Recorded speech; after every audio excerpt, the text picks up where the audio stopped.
السلام علیکم۔ Programme ground zero کے ساتھ میں ہوں مدثر اقبال۔ آزاد کشمیر میں مرحلہ وار انتخابات کا پہلا مرحلہ کل ہونے جا رہا ہے۔ پہلے مرحلے میں آزاد کشمیر کے میرپور ڈویژن میں کل بروز پیر پولنگ ہوگی۔ میرپور ڈویژن کے تینوں اضلاع میرپور، بھمبر اور کوٹلی کے لوگ اپنا حق رائے دہی استعمال کریں گے۔ پاکستان پیپلز پارٹی، نون لیگ اور استحکام پاکستان پارٹی کے درمیان کانٹے کا مقابلہ متوقع ہے۔ میرپور ڈویژن کے 13 حلقوں میں 288 امیدوار انتخابی میدان میں حصہ لے رہے ہیں۔ کچھ حلقے ایسے ہیں جہاں آزاد کشمیر کی سیاست کے کچھ بڑے نام اور بڑے گھرانے آمنے سامنے ہیں۔ حلقہ LA2 میرپور 2 میں مسلم نون کے عظیم بخش، پیپلز پارٹی کے قاسم مجید اور آزاد امیدوار ظفر انور کے درمیان سخت مقابلہ متوقع ہے۔ چودھری قاسم مجید کی اگر بات کی جائے تو وہ سابق وزیر اعظم آزاد کشمیر چودھری عبدالمجید کے صاحبزادے ہیں اور اس وقت بھی وہ وزیر خزانہ ہیں۔ اس حلقے میں قاسم مجید کو ایک مضبوط امیدوار کے طور پر جانا جاتا ہے۔ اسی طرح LA3 میرپور 1 میں پاکستان مسلم نون کے چودھری محمد سعید اور پیپلز پارٹی کے یاسر سلطان کے درمیان سخت مقابلہ متوقع ہے، جبکہ استحکام پاکستان پارٹی کے تسلیم عارف اور آزاد امیدوار عمیر اصغر بھی مقابلے کی دوڑ میں شامل ہیں۔ یاسر سلطان کی اگر بات کی جائے تو وہ حال ہی میں رحلت کر جانے والے آزاد کشمیر کے صدر بیرسٹر سلطان محمود چودھری کے صاحبزادے ہیں اور وہ اس وقت موجودہ حکومت میں وزیر فزیکل پلاننگ ہیں۔ اس حلقے میں چودھری یاسر سلطان ایک مضبوط امیدوار تصور کیے جا رہے ہیں۔ حلقہ LA7 بھمبر 7 میں سابق وزیر اعظم آزاد کشمیر چودھری انوار الحق آزاد امیدوار کے طور پر الیکشن میں حصہ لے رہے ہیں، جبکہ ان کے مد مقابل نون لیگ آزاد کشمیر کے سیکرٹری جنرل چودھری طارق فاروق میدان میں ہیں۔ اس نشست پر بھی کانٹے کا مقابلہ متوقع ہے۔ ایک طرف سابق وزیر اعظم ہے اور دوسری جانب نون لیگ کے اہم ترین رہنما اور سینئر سیاستدان طارق فاروق چودھری، دونوں رہنما اچھے ووٹ بینک کے ساتھ حلقے میں موجود ہیں۔ حلقہ LA6 بھمبر 6 سمانی سے نون لیگ کے چودھری محمد رزاق اور استحکام پاکستان پارٹی کے امیدوار چودھری علی شان سونی کے درمیان بھی کانٹے دار مقابلہ متوقع ہے۔ حلقہ LA10 کوٹلی 3 اور L12 کوٹلی 5 چڑوئی سے صدر پاکستان پیپلز پارٹی آزاد کشمیر چودھری یاسین میدان میں موجود ہیں۔ ان نشستوں پر بھی بڑا مقابلہ متوقع ہے۔ اسی طرح حلقہ LA13 کوٹلی 6 کھوئی رتا سے نون لیگ کے ایاز احمد، پیپلز پارٹی کے ولید انقلابی اور استحکام پاکستان پارٹی کے نثار انصر عبدالی میدان میں ہے۔ یہ سیٹ اس لیے اہم ہے کہ یہاں ایک طرف پیپلز پارٹی کے سینئر رہنما مرحوم مطلوب انقلابی کے فرزند ولید انقلابی ہیں اور دوسری جانب پچھلے الیکشن میں PTI کے ٹکٹ پر الیکشن جیتنے والے نثار انصر عبدالی ہیں۔ دونوں کے درمیان کانٹے کا مقابلہ متوقع ہے۔ میرپور ڈویژن کے لوگ انتخابی عمل کا حصہ بننے کے لیے تیار ہیں۔ انتخابات کے لیے سیکیورٹی کا 3 سطحی نظام تشکیل دیا گیا۔ پاک فوج کے 2100 جوان بھی انتخابی سیکیورٹی کے لیے تعینات کیے جائیں گے۔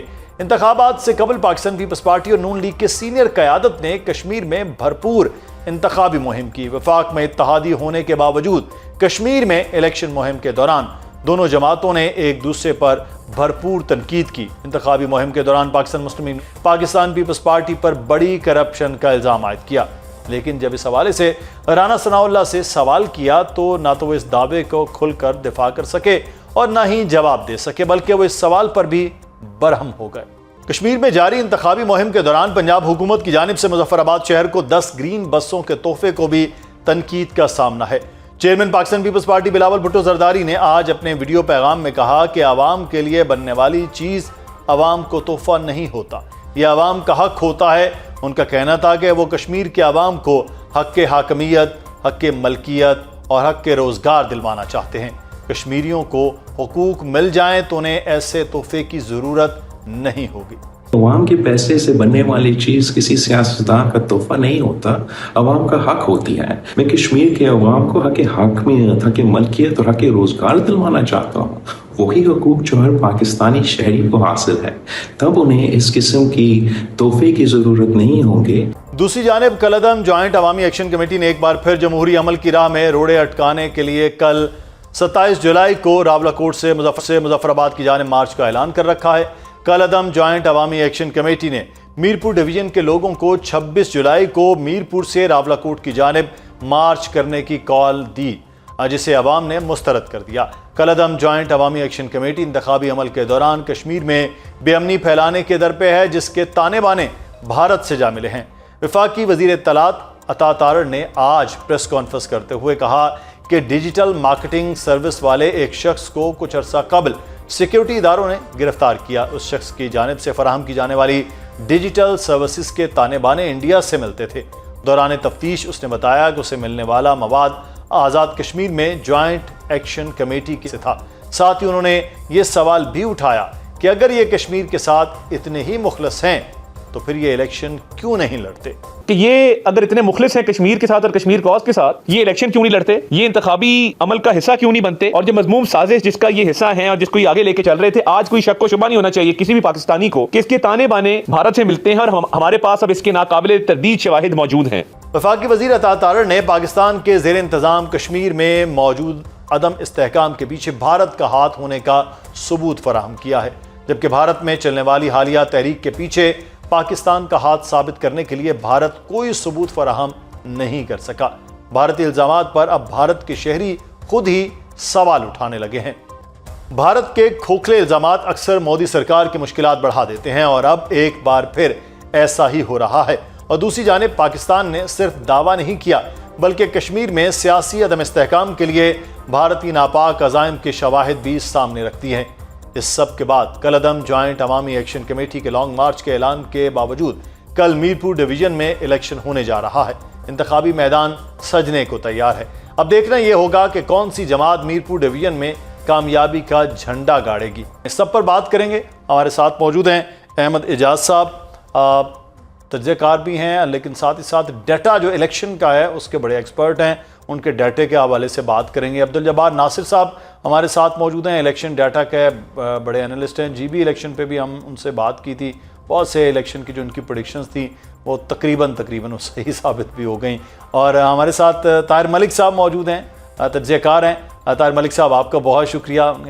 کشمیر الیکشن اور جو اس وقت وہاں صورتحال ہے اور خاص طور پر جو بڑوں کے بیانات ہیں اس پہ بھی بات کریں گے ان سے۔ سب سے پہلے احمد اعجاز صاحب آپ سے بات کر لیتے ہیں۔ میرے پاس ایک پوری لسٹ ہے، تینوں ڈسٹرکٹ جو ڈویژن میرپور کے ہیں ان کے حوالے سے مقابلے ہیں۔ پاکستان مسلم نون بھی ہے، پاکستان پیپلز پارٹی کہیں ہے، استحکام پارٹی بھی بھرپور اپنا کر رہی ہے، پاکستان تحریک انصاف کے نہ ہونے اور آزاد امیدواروں کے آنے کا ایک پورا معاملہ ہے۔ تو احمد اعجاز صاحب آپ سے اگر آغاز کیا جائے تو میرپور ڈویژن کیا بتا رہا ہے کہ کل جو ہے وہ نون لیگ کے لیے ہے اور یا پاکستان پیپلز پارٹی کے لیے، یا واقعی کو سرپرائز آزاد اور استحکام پارٹی کر سکتی ہے؟ جی بہت شکریہ۔ تو میرپور ڈویژن میں چونکہ کل الیکشن ہونے جا رہے ہیں تو کئی لحاظ سے یہ جو ڈویژن ہے وہ بہت اہمیت کا حامل ہے۔ ایک حوالے اس سے کہ چونکہ پہلا مرحلہ یہیں سے شروع ہو رہا ہے، تو اس میں جس طرح کے کیا ماحول سامنے آتا ہے، جس طرح کی کوئی گہما گہمی سامنے آتی ہے، یا جو بھی الیکشن کا کل کا ایک ماحول ہے، تو وہ ممکن ہے کہ اگلے 2 مرحلوں پر اس کے جو اثرات ہیں وہ واضح ہو سکیں یا اس پر یہ اثر ڈال سکیں۔ تو اس حوالے سے بھی ہمیں اس کو بڑی اہمیت دے رہے ہیں میرپور ڈویژن کو۔ اس کے ساتھ میرپور ڈویژن جو ہے وہ قدرے مختلف ہے جو دوسرے ڈویژن ہیں یا دوسرے ڈویژنز کے جو حلقے ہیں وہاں کے، تو اس حوالے سے بھی یہ تھوڑا مختلف ہے، تو اس حوالے سے بھی اس کو ہم دیکھ سکتے ہیں۔ دوسرا یہ ہے کہ جو یہاں نظریاتی سیاست کی تاریخ ہے، یا برادریوں کی سیاست کی تاریخ ہے، یا شخصیات کی جو سیاست یہاں پر جو اپنا اثر رکھتی ہے، تو وہ بھی قدرے مختلف ہے، بالخصوص مظفر آباد ڈویژن سے یہاں کی جو ہے۔ پھر جو اس کی ڈیموگرافی ہے وہ خاصی مختلف ہے، بالخصوص جو بھمبر ڈسٹرکٹ ہے اور اس کے جو 3 حلقے ہیں، ان کے جو ڈیموگرافی ہے وہ پنجاب گجرات کا بہت زیادہ مزاج رکھتی ہے۔ تو اس لحاظ سے اس طرح کے نتائج بھی جو پنجاب کے نتائج ہیں یا جو گجرات کے نتائج ہیں، اور یا بالخصوص جو گجرات ڈسٹرکٹ کے PMLN کے جو سیاسی شخصیات ہیں، ان کا اثر رسوخ میرپور شہر میں بھی ہے، کے حلقوں میں بھی ہے، اور بھمبر کے حلقوں میں بھی ہے۔ تو وہ اس لحاظ سے بھی تھوڑا یہ مختلف ہے۔